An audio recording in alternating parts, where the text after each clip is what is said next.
اور پورے ویسٹ کی ہے جس کو اسرائیل آگے پرسو کرتا ہے. اور بنیادی طور پر یہ پالیسی بنائی بھی اسرائیل ہی نے تھی, ٹھیک ہے نا, چونکہ وہ جو پرانی ایک دشمنی سینکڑوں سال سے چلتی چلی آ رہی ہے, وہ بنیادی پالیسی کیا ہے, یہ انڈکلیئرڈ ہے. لیکن یہ سب سے اگر پرائم سب سے پرفاؤنڈ لیول کے اوپر اگر آپ جاتے ہیں تو بھائی اتنی جنگیں رکنے کا نام ہی نہیں لے رہی. قطر جو کہتا ہے ہم جو آپ کہیں گے کرنے کے لیے تیار ہیں, اس کو بھی نہیں بخشا جا رہا. وہ پیچھے پالیسی کیا ہے, بنیادی پالیسی سمجھیے, آج میں آپ کے سامنے رکھتا ہوں, پھر آگے تیزی کے ساتھ بڑھیں گے. پالیسی یہ ہے پچھلی سینچری سے چلتی چلی آ رہی ہے, جب سے یہ پہلی عالمی جنگ ہوئی ہے, سلطنت عثمانیہ کولیپس کرتی ہے اور اوورآل جو مسلم ورلڈ ہے وہ زوال میں چلی گئی ہے. اس کے بعد سے آج تک یہ زوال میں ہے. پالیسی یہ ہے کہ مسلم دنیا میں جو ریفارمز ہیں اس کو روکنا ہے. ریفارمز کو روکنے کے لیے مسلسل جنگیں جاری رکھنی ہے, کیونکہ ریفارمز جب ہوں گی تو آپ ریویو کریں گے آپ کتنے پانی میں ہیں, آپ اپنی ڈائریکشن کو سیدھا کریں گے, آپ علم, سائنس, تحقیق اس کی طرف جب وہ بڑھیں گے, یہی وہ راستہ ہے جو عروج کا راستہ ہے. دوبارہ عروج کا راستہ یہی ہے. تو مسلسل جنگوں میں تو آپ سروائیول موڈ میں ہوتے ہیں, آپ ادھر ادھر کیا دیکھتے ہیں, آپ خود بیٹھے ہوئے ہیں کب حملہ ہو جائے, سروائیول موڈ کے اندر ہے. تو فرسٹ ورلڈ وار کے بعد یہ جو سارے سال تھے اس میں مسلسل جنگیں, مسلسل ایشوز, اور اسلامی دنیا کے اوپر اتنا بڑا سوال آ چکا ہے کہ اس کا شرازہ بکھیر دیا گیا ہے اور عالمی سطح کے اوپر وہ بالکل یعنی کہ ٹوٹ پھوٹ کا شکار ہو گئی ہے. اس کی کوئی یونائٹڈ اس کی نمائندگی بچی ہی نہیں ہے. تو یہ سلسلہ رہا. ابھی ان کو سمجھ نہیں آ رہی نا, یعنی آپ کو اتنا بڑا آپ کے اوپر ڈیمیج ہوا ہے کہ آپ بکھر گئے ہیں, آپ کا شرازہ بکھیر کے رکھ دیا انہوں نے. اس کے بعد شروع ہو جاتی ہے کولڈ وار, اور کولڈ وار میں امریکہ کو سوویت یونین کے خلاف مسلسل جنگوں کی ضرورت تھی, اور وہ جنگیں ریلیجیس بنیادوں کے اوپر کی گئیں. افغانستان میں جو کچھ ہوا, سوویت یونین کے خلاف جو جنگ ہوئی, اس میں سارا ریلیجیس پہلو تھا نا.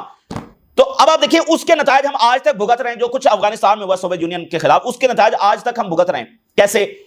وہاں پر جو آپ نے سارے ریلیجیس بنیادوں کے اوپر پیدا کیے, اس کے بعد انہوں نے مزید جنگیں اس کا نتیجہ نکلا. مثال ایک اسامہ بن لادن کو لے لیں. اسامہ بن لادن انہوں نے بنایا, ساری سپورٹ آتی رہی, باقی ہسٹری میں نہیں جا رہے, سادہ سادہ بات سامنے رکھتے ہیں. اس کے بعد 9/11 ہوا, الزام لگا اسامہ بن لادن کے اوپر, وار اینڈ ٹیرر شروع ہو گئی. اس وار اینڈ ٹیرر کے نتیجے میں کتنے ملک جو ہے وہ تباہ ہو گئے, اور جب اتنے ملک تباہ ہو گئے تو اس کمزوری کو دیکھ کر اسرائیل نے مزید چڑھائی کر دی ہے. تو وہ جنگوں کے نتیجے میں جنگیں, اور ان جنگوں کے نتیجے میں مزید جنگیں, اور آج تک ہم جنگوں کے اندر ہیں. تو آپ دیکھیں کہ مسلم دنیا مسلسل ڈیفیٹ میں ہے. فرسٹ ورلڈ وار سے لے کر اب تک مسلسل ڈیفیٹ میں ہے. ویسٹ کے خلاف انہوں نے ابھی تک کوئی ایسی ڈیسائسو فتح تو حاصل نہیں کی ہے. تو پھر یہ مسلسل ڈیفیٹ میں بھی ہیں, لیکن پھر بھی جنگیں کیوں چھیڑ رہے ہیں؟ نہیں, یہ نہیں جنگیں چھیڑ رہے ہیں.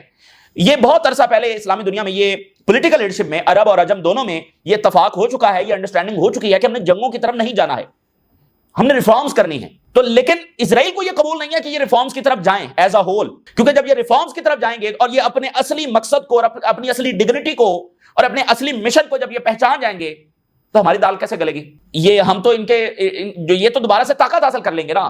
تو اس لیے وہ ان کو مسلسل جنگوں میں الجھا رہا ہے, پرووک کر رہا ہے, ٹھیک ہے نا. قطر کہہ رہا ہے ہم نے کوئی جنگ نہیں کرنی, آپ جیسے کہتے ہیں کرنے کے لیے تیار, پھر بھی حملہ ہو گیا. سیریا کہہ رہا ہے جیسے کہتے ہیں کر لیں گے, وہ آپ کہہ رہے ہیں نہیں سیریا تو یہ تو بہت برا بندہ ہے جو سیریا میں آ کر صدر بنا بیٹھا ہے. ایران امریکہ کے ساتھ ٹیبل پر بیٹھا ہوا ہے, انہوں نے ایران کے پر حملہ کر دیا. تو وہ کیوں جنگیں مسلسل جب لانچ کر رہے ہیں؟ اس کے پیچھے یہ بڑی انڈکلیئرڈ یہ پالیسی ہے. تو اس سے بھی اسلامی دنیا کیسے نمٹے گی, یہ بھی ساتھ ساتھ آپ کو بات یہ وہ پتہ ہونی چاہیے ایک بڑے تناظر کے اندر.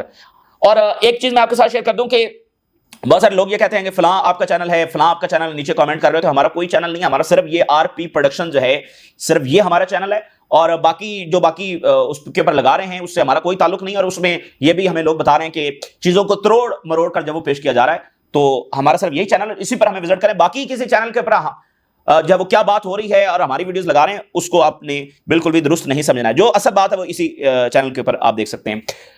جب یہ ڈیسائیڈ کرنے کہ انہوں نے کرنا کیا, یمن نے پھر اٹیک کر دیا ہے, تل اویو کے اوپر اٹیک کیا گیا ہے, رمون ایئرپورٹ کے اوپر جب اٹیک کیا گیا ہے, اور سینسٹیو ٹارگٹس وہ کریں تل اویو میں ہم نے, اور ایلات کے اندر اٹیک کیا ہے, اور رمون ایئرپورٹ کے اوپر ہم نے دوبارہ اٹیک کیا. یہ یمن کہہ رہا ہے, اسرائیلی میڈیا کہہ رہا ہے کہ ساؤتھ میں اور رمون ایئرپورٹ میں اور باقی ایریاز کے اندر سائرنز سنے جا رہے ہیں, اسرائیلی میڈیا بتا رہا ہے. اور یروشلم کے اندر سائرنز یمنی میزائل کی وجہ سے سینٹرل ریجن میں following the detection of missile launch from Yemen, یعنی پورا اسرائیل ایک بار پھر سائرن سے جب وہ گونج رہا ہے پورا اسرائیل.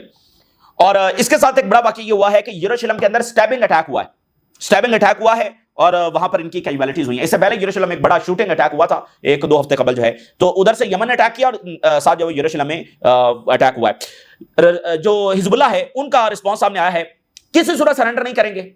اور یہ لیبنیز گورنمنٹ یہ امریکہ اور اسرائیل کے مفادات میں کام کر رہی ہے یا لیبنان کے مفاد میں کام کر رہی ہے؟ اور امریکہ جو ہے وہ یہ چاہ رہا ہے کہ لیبنان طاقتور نہ ہو, اور surrender is not in our dictionary. یہ چھوڑ دیں, یہ تو ہماری ڈکشنری میں ہی نہیں ہے, پالیسی تو ہماری کیا ہوگی, یہ دو لفظ ہماری ڈکشنری میں ہے ہی نہیں. It is not true that Israel can implement its project in Lebanon and the region. اور یہ جو اسرائیل منصوبے بنا کر بیٹھا ہوا نا کہ یہ اپنا پورا پروجیکٹ جب وہ لیبنان اور ریجن پر امپلیمنٹ کرے گا تو یہ بھول جائے اس بات کو. تو یہ مڈل ایسٹ کی گورنمنٹ فیل ہو گئی ہیں. آپ کو اب دوسری طاقتیں جو ہیں وہ نظر آئیں گی جو اسرائیل کے ساتھ لڑیں گی, اور ابھی بھی وہی لڑ رہی تھی. ان کا تو ٹیسٹ تھا کہ یہ کیا کر سکتے ہیں, ان کے ہاتھ پہلے کچھ بھی نہیں ہے. اچھا, اب اس کے ساتھ اور جو بڑی ڈیولپمنٹس ہے کہ ایران کے جو ہائی آفیشلز ہیں, یعنی علی لرجانی آپ کہہ سکتے ہیں کہ کائنڈ آف, یعنی ایک ہے نا فارن منسٹر, علی لرجانی بھی ایک سویلین لیڈرشپ ہے, لیکن